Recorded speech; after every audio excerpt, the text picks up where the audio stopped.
Pursuit of the Truth, bab 185-186.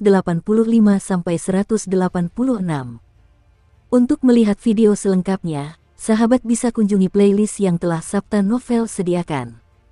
Yuk mari, kita berimajinasi bersama dan masuk ke alur ceritanya.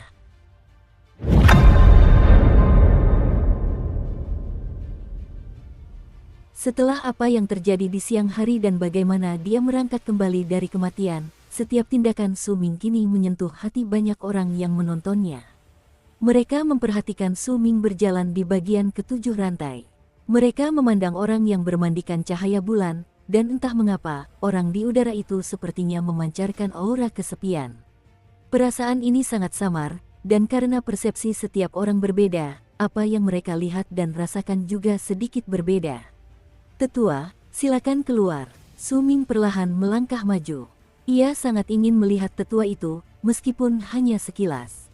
Di hadapannya terbentang Gunung Pukiang, yang terletak di balik bagian ke-8 dan ke-9 dari rantai pegunungan. Setelah terdiam sejenak, suara lembut yang pernah didengar orang-orang sebelumnya terdengar kembali. Pak, Anda sudah gagal, mengapa Anda terus berusaha? Sekalipun Anda terus mencoba, Anda tetap gagal. Tantangan Anda sudah berakhir. Suara lembut itu berbicara perlahan, dan terdengar ke seluruh wilayah. Begitu suara itu sampai kepada mereka, orang-orang di kota Gunung Han langsung terdiam. Bahkan Nantian dan yang lainnya mengerutkan kening, tetapi begitu Nantian melihat Gunung Pukiang, dia memilih untuk tidak berbicara. Su Ming mengabaikan mereka dan terus berjalan maju tanpa suara di atas rantai itu. Matanya tertuju pada ujung bagian ketujuh rantai, dan secercah kerinduan yang tersembunyi jauh di dalam matanya muncul. Tetua, gumamnya. Dia tidak berhenti. Pada saat itu, jantungnya berdebar kencang. Dia melihat apa yang tidak bisa dilihat orang lain. Kabut hitam di rantai itu berkumpul dan perlahan berubah menjadi punggung seorang lelaki tua.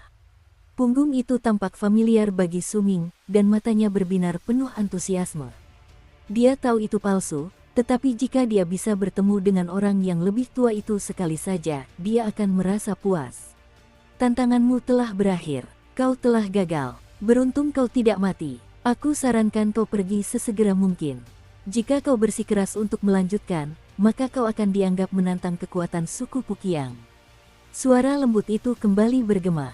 Suara itu terdengar selembut beludru, namun ada sedikit racun yang tersembunyi di dalamnya. Suara dari suku Pukiang membuat seluruh kota Gunung Han terdiam. Hampir semua orang menjadi tenang. Di hadapan salah satu dari 3 penguasa kota Gunung Han, Pukiang, para pengunjung yang datang ke kota ini tidak berdaya untuk melawan kehendaknya. Mereka bukanlah pihak yang menetapkan aturan, bahkan jika mereka ingin mengubahnya, mereka bukanlah pihak yang berwenang untuk melakukannya. Sekalipun ini sedikit bertentangan dengan tujuan awal yang ditetapkan untuk rantai Gunung Han, Su Ming telah gagal sekali, meskipun kegagalan itu tidak diakui oleh rantai itu sendiri dan dia telah bangkit dari jurang. Namun, jika suku Pukiang menggunakan ini sebagai alasan, sulit bagi mereka untuk mengatakan apapun tentang hal itu, dan mereka juga tidak berhak untuk mengatakan apapun tentang hal itu. Mungkin Nantian punya hak untuk melakukan itu, tetapi dia memilih untuk tetap diam. Kejiu si ragu sejenak sebelum menghela napas. Dia tahu bahwa dia berada di kota Gunung Han dan dia adalah orang luar bagi suku Pukiang, itulah sebabnya dia tidak berhak untuk membantah keputusan mereka. Leng Ying mengerutkan kening, tetapi dia juga tetap diam. Xuan Lun berdiri di udara di kejauhan dan melonggarkan kepalan tangannya. Kegembiraan sadis muncul di matanya. Dia ingin Su Ming menolaknya, karena jika itu terjadi, berarti dia akan melawan Pukiang. Xuan Lun sendiri bahkan tidak perlu melakukan apapun, dan Su Ming akan hancur. Semua orang terdiam. Han Feizi menundukkan kepala sambil memikirkan sesuatu. Gunung Danau Warna dan Gunung Timur yang tenang juga terdiam ketika mendengar suara lembut dari Gunung Pukiang. Dunia tiba-tiba menjadi sunyi. Bahkan guntur pun tidak terdengar. Sepasang mata dari kota Han Mountain tertuju pada Su Ming. Pemilik tatapan itu ingin tahu apa yang akan dia pilih. Namun, mereka tidak tahu bahwa Su Ming tidak punya waktu untuk teralihkan oleh suara lembut itu. Pandangannya sepenuhnya tertuju pada punggung lelaki tua yang muncul dari kabut. Ia gemetar. Air mata kembali mengalir dari matanya. Ia menatap lelaki tua yang berdiri tidak terlalu jauh, lalu perlahan berbalik untuk menatapnya. Suara Suming menjadi serak. Lebih tua, orang tua itu adalah sesepuh suku Gunung Kegelapan, Mo Sang. Ia masih mengenakan pakaian yang sama seperti saat Suming terakhir kali melihatnya. Ketika melihat Suming, ekspresi bingung muncul di wajahnya. Ada juga sedikit konflik saat ia menatap Suming dengan ekspresi tercengang pada anak yang ia rawat sejak kecil. Ia tampak seperti hendak mengatakan sesuatu, tetapi tidak ada suara yang keluar. Kebingungan dan konflik di matanya digantikan oleh kelembutan dan kasih sayang. Bahkan ada sedikit pujian, seolah-olah ia sangat senang dengan Suming saat ini. Sangat, sangat senang. Suming menatap tetua dan ujian-ujian yang tak kunjung berhenti.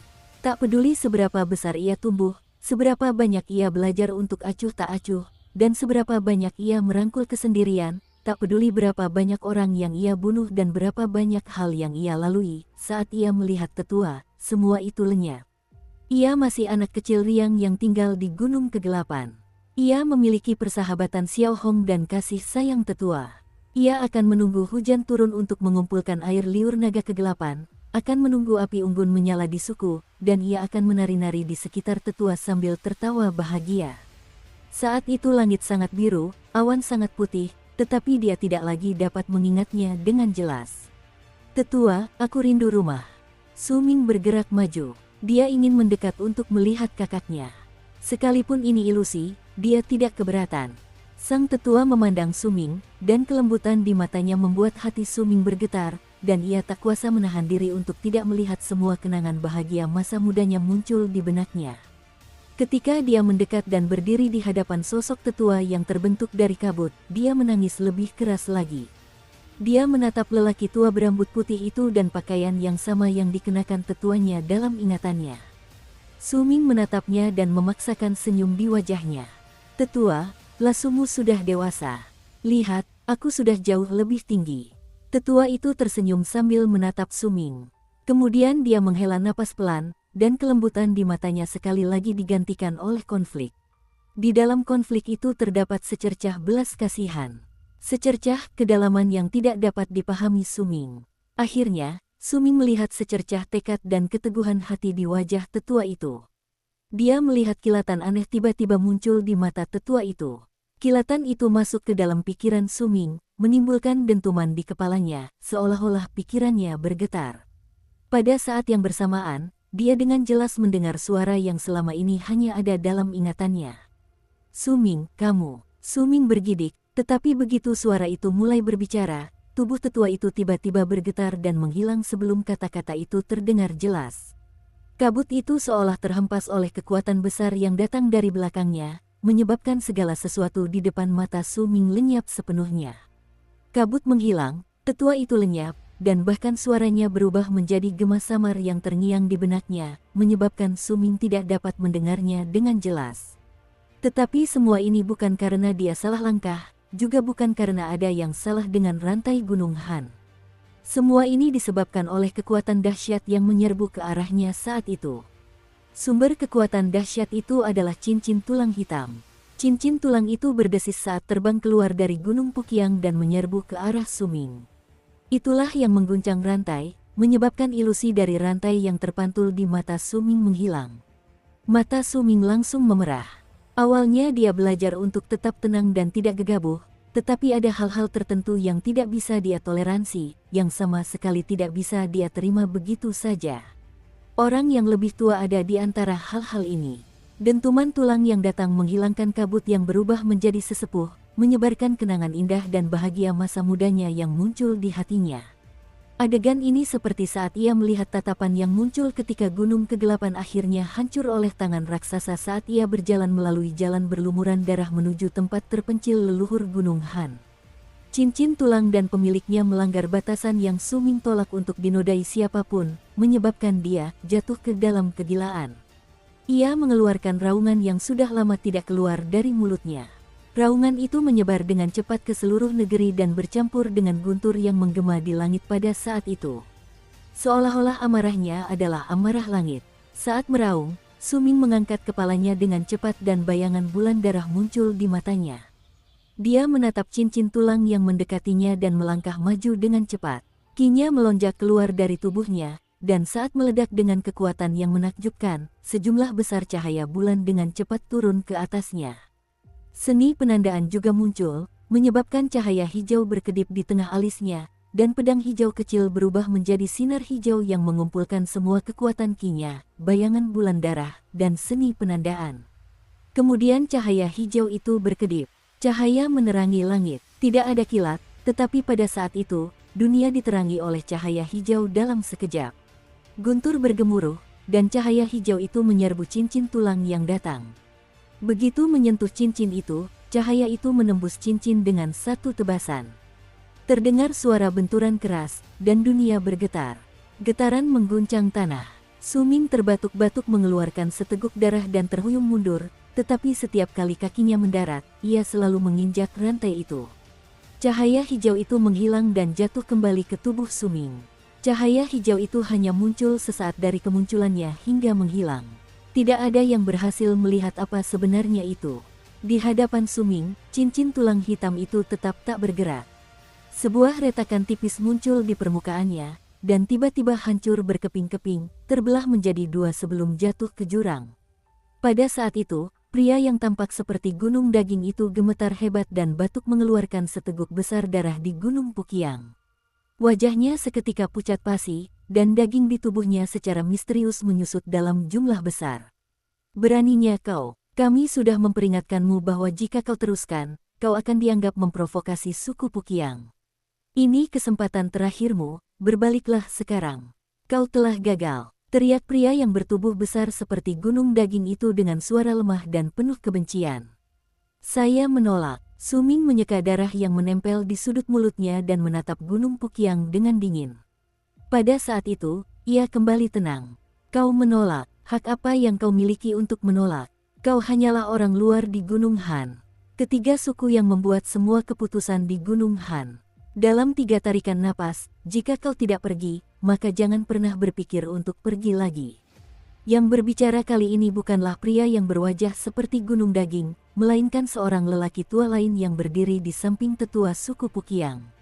Lelaki tua itu memiliki raut wajah yang angkuh dan liar, dan tawanya yang dingin mengandung penghinaan. Dukung terus channel YouTube Sabta Novel. Begitu dia berbicara, pria yang tampak seperti gunung daging itu langsung mengerutkan kening. Dia tampak seperti hendak mengatakan sesuatu, tetapi tidak mengungkapkan pikirannya. Adapun tetua suku Pukiang, ia tetap diam, tetapi tatapan dingin di matanya mengungkapkan pikirannya. Suming terdiam. Sebagian penduduk kota Gunung Han mengepalkan tinju mereka. Mereka juga orang luar di Gunung Han. Sekalipun mereka telah tinggal di kota Gunung Han selama bertahun-tahun, kota itu milik 3 suku. Selama mereka bukan dari 3 suku tersebut, maka mereka semua adalah orang luar. Mereka memang tidak punya hak untuk membantah, tetapi lamp gradually, tatapan semakin dingin dari orang-orang yang memandang suku Pukiang. Semacam pengakuan perlahan muncul dalam diri mereka terhadap Suming, karena mereka semua adalah orang luar.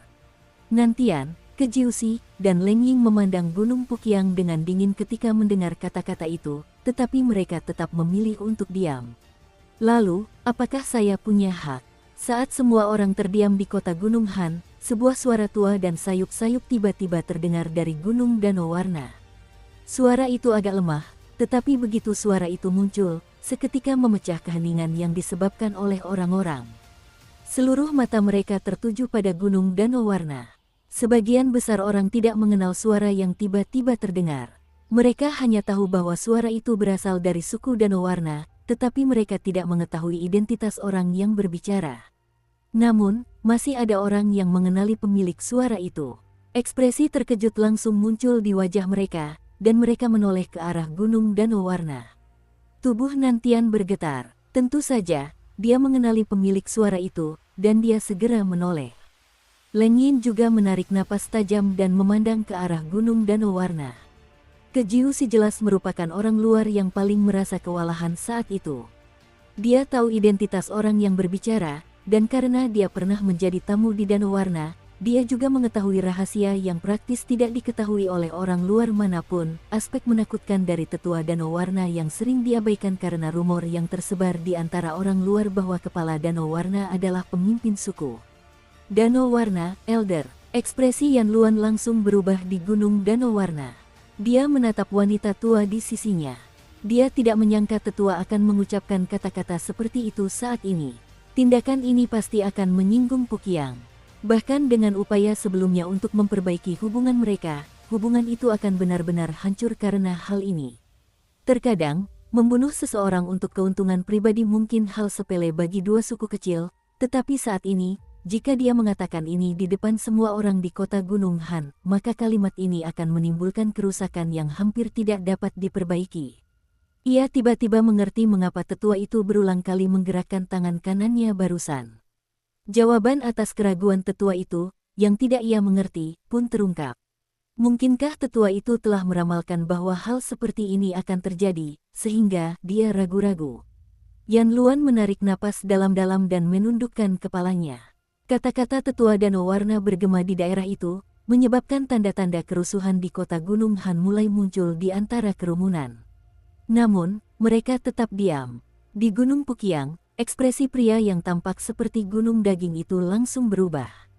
Lelaki tua yang murung yang berbicara di sampingnya terdiam sejenak dan kehilangan kata-kata. Tetua suku Pukiang mengerutkan kening dan kemarahan terpancar di matanya. Dia perlahan berdiri dan memandang ke arah Gunung Danau Warna. Setelah sekian lama, dia mengucapkan kata-katanya perlahan. Kau adalah tetua Danau Warna, tentu saja kau memiliki hak. Saat ia berbicara, orang-orang yang tidak mengetahui identitas orang tersebut di kota Gunung Han langsung terkezenjing dan takjub. Namun, anehnya, mereka tidak berbicara satu sama lain. Sebaliknya, mereka mengubah keterkejutan ini menjadi kekuatan untuk ledakan yang hampir muncul di tengah keheningan mereka. Aku tidak setuju dengan ini, kata tetua suku Danau Warna, wanita tua yang tampak semakin lesu, dengan lesu.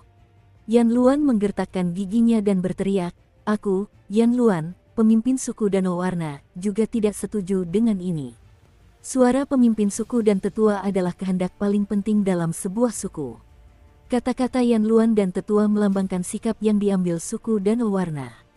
Makna di balik kata-kata mereka cukup untuk mengguncang seluruh Gunung Han.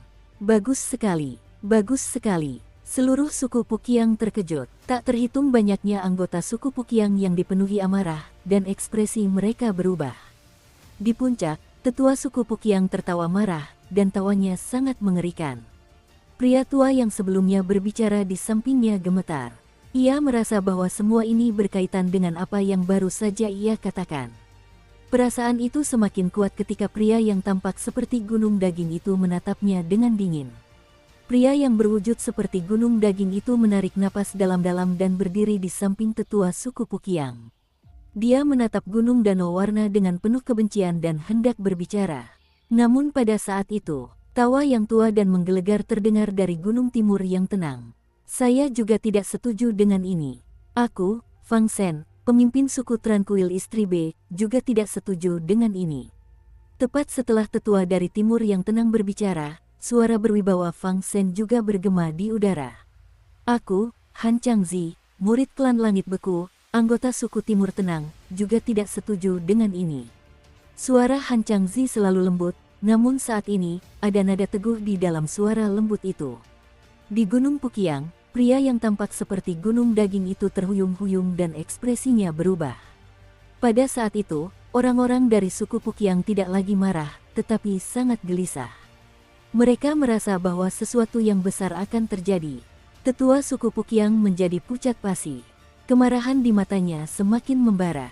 Ia hendak berbicara, ketika tiba-tiba, suara-suara terdengar lagi, kali ini dari kota Gunung Han. Saya, Yan Fei dari suku Danau Warna, tidak setuju dengan keputusan Pukiang. Aku, Nantian dari alam transendensi kota Gunung Han, tidak setuju. Aku, Kejiusi dari alam transendensi kota Gunung Han, tidak setuju. Saya, Len Ying dari kota Gunung Han, tidak setuju dengan keputusan suku Pukiang.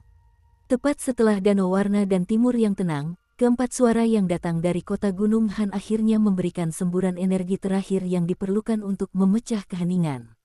Tanpa menyertakan Han Feizi, tiga lainnya adalah berserker transenden yang kuat.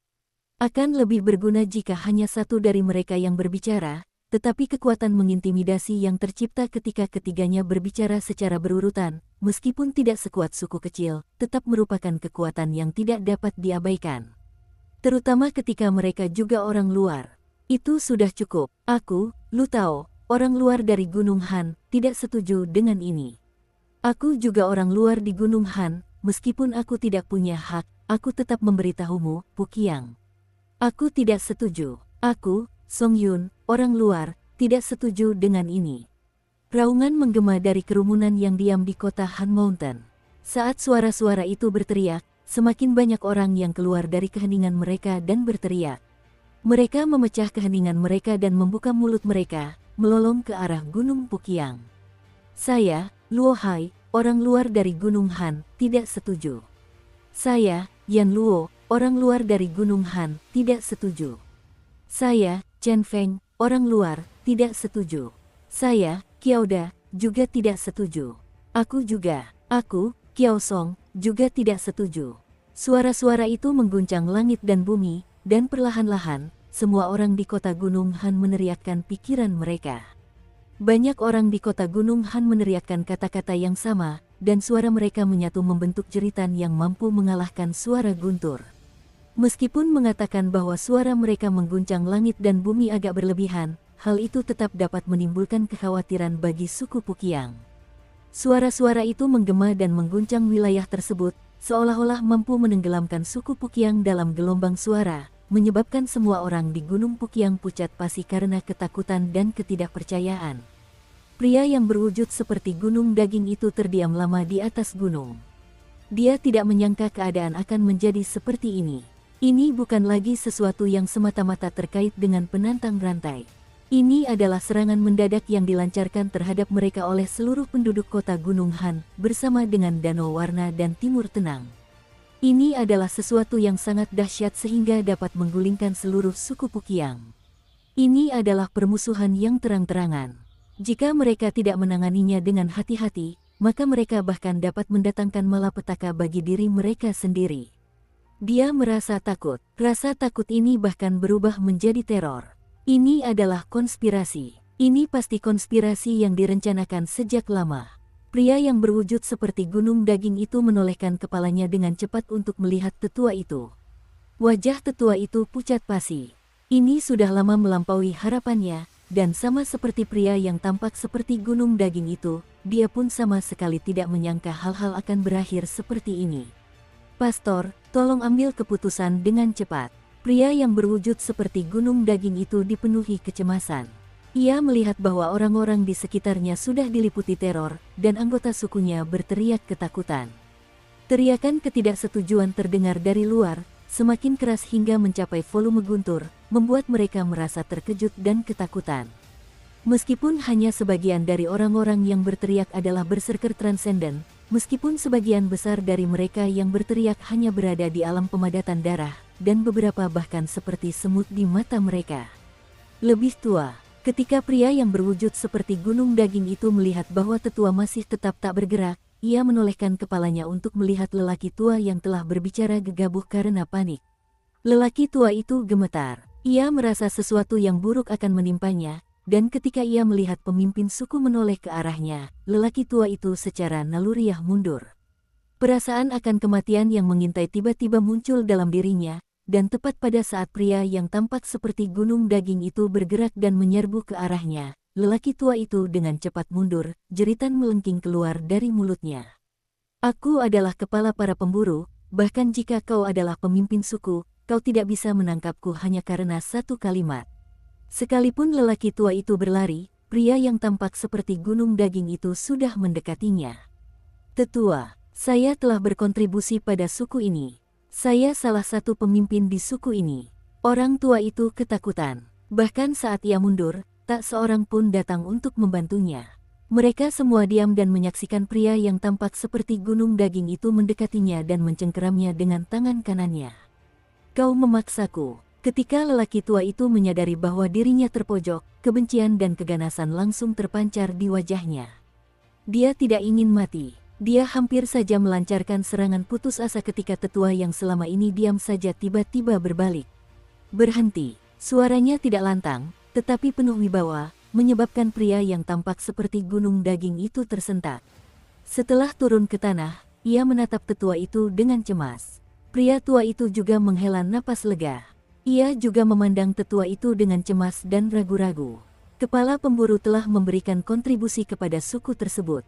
Tetua suku Pukyang itu tampak pasif, dan tidak ada emosi yang terlihat di wajahnya, baik kebahagiaan maupun kemarahan. Sambil berbicara, ia berjalan maju. Tapi, tetua pria yang berwujud seperti gunung daging itu hendak berbicara, tetapi kata-katanya dipotong oleh tetua. Dia tidak hanya berkontribusi pada suku, dia juga setia pada suku. Bagaimana kita bisa menghukumnya hanya karena satu kalimat? Aku tidak bisa melakukan hal seperti ini, kata tetua itu dengan lesu sambil terus berjalan maju. Barulah saat itu lelaki tua itu benar-benar rileks. Keringat mengucur di dahinya dan rasa syukur terpancar di matanya saat ia menatap tetua. Ia mengepalkan tinjunya dan membungkuk ke arahnya. Dia setia, dan bahkan jika sukunya berada dalam bahaya kehancuran, dia tidak akan lari menyelamatkan nyawanya sendiri.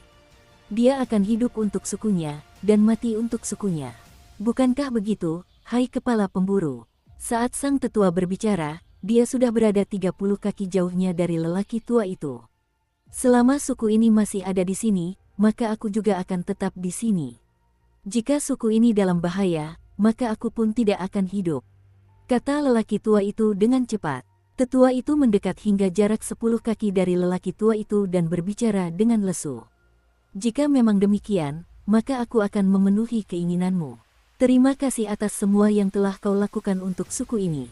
Saat kata-katanya keluar, lelaki tua itu tercengang, lalu ekspresinya berubah drastis. Tepat ketika dia hendak melarikan diri, tetua itu mengangkat tangan kanannya dan mengayunkannya tiba-tiba.